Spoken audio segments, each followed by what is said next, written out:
At this point, the British marched to Concord. Colonel Smith based his operations out of the center of the village, but dispatched some of his troops to search elsewhere. Unfortunately for him, the troops found little in the way of supplies and lost a battle to the colonists, also known as the Provincials, at North Bridge. Then, in one of the more embarrassing and violent events of the war, the frustrated British troops retreated while the Provincials fired from behind the safety of their walls. Unprepared for this attack, the British suffered 272 casualties to the Provincials' 94. The long-term impacts of Lexington and Concord are numerous. The battles left neither party a choice but to commit to war. For the British, the decision to fight represented a very complex and tragic loss of choice. First and foremost, they felt that it was their duty to repress the rebellion of the provincial militia. After they had failed to achieve their objective at Lexington and Concord, pride would no longer let them turn their backs on the colonies. In addition, as the dominant country in the imperial relationship, they had long felt that it was their right to assert their power over the colonies. However, Lexington and Concord challenged their perceptions of dominance and reality, for not even the British government could construe these costly battles as victories.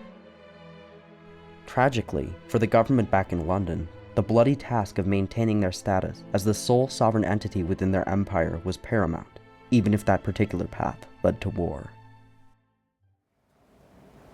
After Lexington and Concord, what the British were trying to do, of course, was to force the Americans back into allegiance to the British Empire.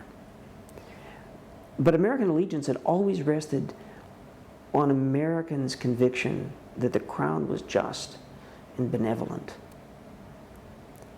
And now, the soldiers of the crown seem to be bent on destroying Americans, or the Americans' way of life.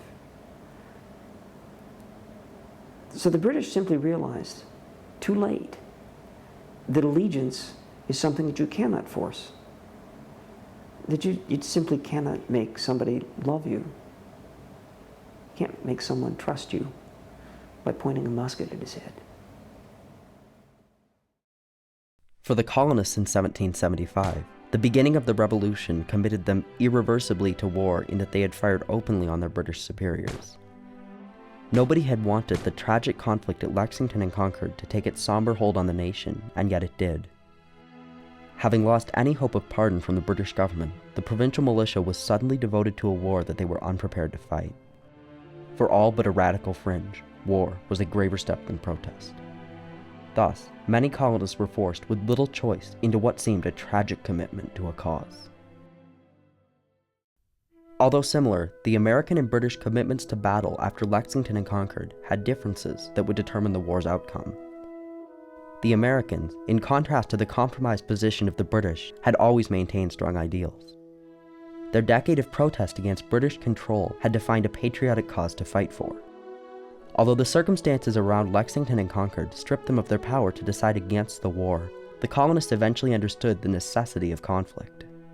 While the British fought to restore the colonies to the empire, the Americans eventually embraced the goals of economic and political independence, much easier causes for which to fight.